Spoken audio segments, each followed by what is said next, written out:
Ay tayo po ay nandito ulit para mag-upload ng pang 102. Tuloy-tuloy po natin yung Tres Picos. Andito po ako sa itaas namin. Ayan. At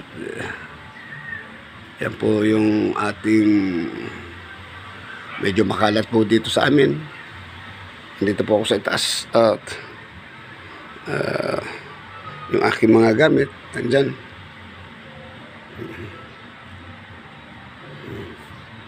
So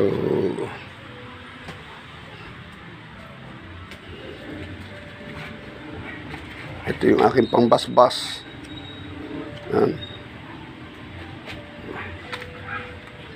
Ito naman po yung ating pangdepensa.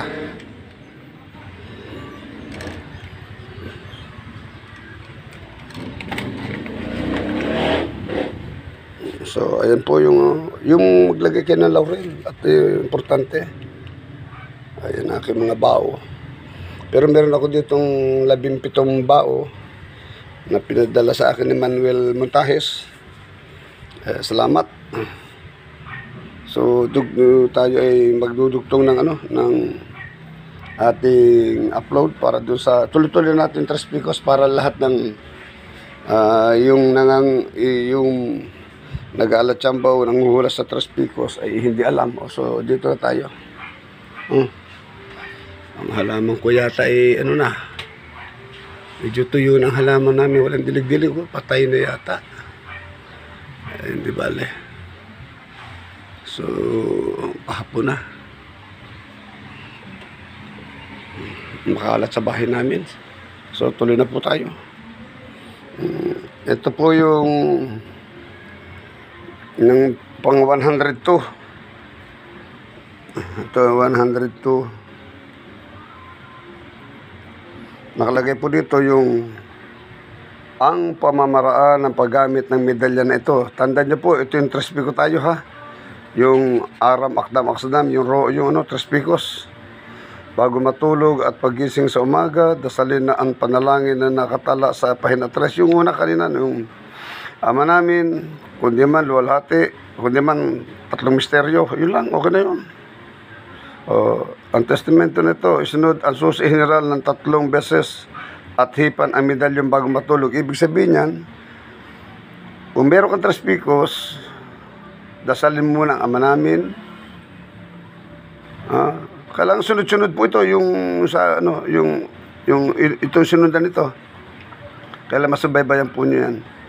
Ito yung 101 yun ay 102 part na halimbawa nagdasal ka ng Ama namin, tapos naglagay ka ng 3 misteryo, okay, sasabayan mo ng Aram, Akdam, Aksadam, sabay buga sa inyong Tres Picos. Ayan bago matulog at pagising sa umaga, pagkatulog at pagising sa dasalan ang panalangin na nakatala sa pahina 3, yung Ama namin at saka yung may yung nakalagay na luwalhati at 3 misteryo ng testamento nito. Isunod ang susi general. Ibig sabihin ng susi general, yan yung yung Aram, Akdam, Aksadam bago isuot. Okay? Ihip niyo sa tapos ito naman ay bago manog sa bahay upang magpunta anumang lugar, mainim na sambitin 3 beses ang susi. Ibig sabihin, Aram, Akdam, Aksadam, Aram, Akdam, Aksadam, Aram, Akdam, Aksadam, habang hawak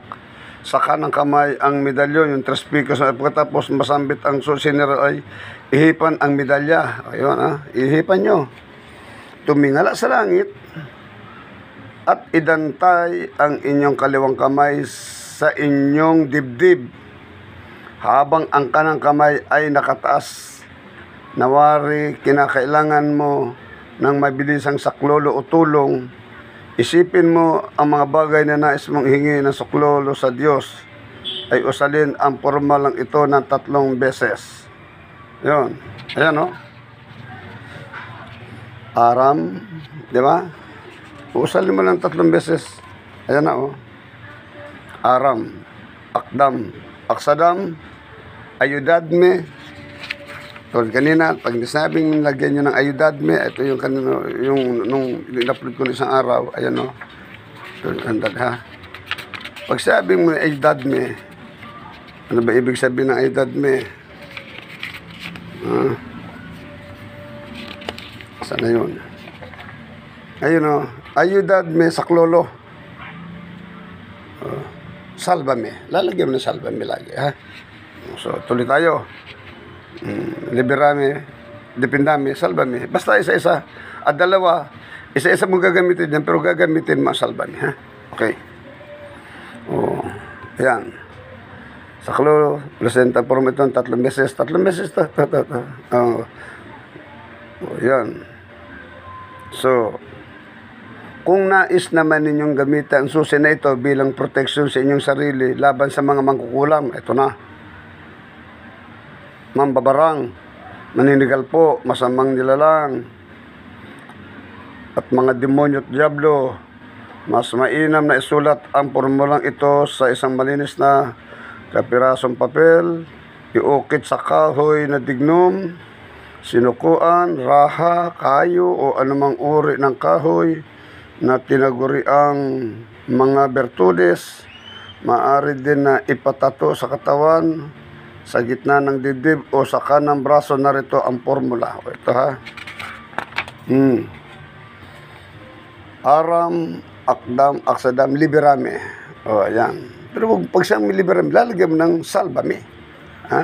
O, titinan nyo, ha. O, ano ibig sabihin ng liberame? Tuturok sa inyo ang liberame ito. Liberame. Ayan po ang ibig sabihin no. Liberame, proteksyon. Proteksyonan mo ko at iligtas mo ko. Lagi may salba may likod. Okay? So, ayan no. Liberame. So, yan ang kailangan. Ano? Yan. Tatandaan nyo sa mga kulam o ano pa man. Yan ang gagamitin ninyo. So, ito po yung ating pang 100 to, ano?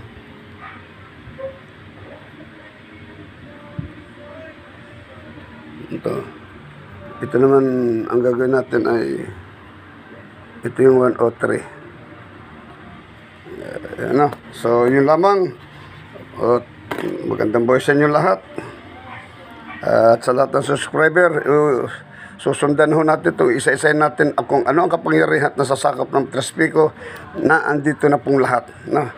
Ayan, wala na kayong hanapin. Huwag na yung iba nag-alatsamba kung saan-saan. Ang susunod nating upload ay pang 103. Yan. Ay, tama. Itong ano yung sa masasamang loob, sa bala, sa itak, sa apoy, sa hangin, sa tubig, yan po ang gagawin natin, ha. So ngayon, shout out sa mga aking subscriber. Sabi ko nga sa inyo, araw-arawin ko ng upload ko at para may turo ko, bigyan ko na napansin ito dahil ako lagi na sa iba-ibang mga probinsya, sa Bisaya, Mindanao ngayon. Ako'y bakasyon ng 3 buwan. So dito muna tayo focus. Ano po? Yun lamang at mapagpalang hapon sa inyo lahat. Ito po ang inyong Tatay Lagalag, ang inyong Maestro Lagalag na nagsabing ang kapayapaan ay sumainyong lahat.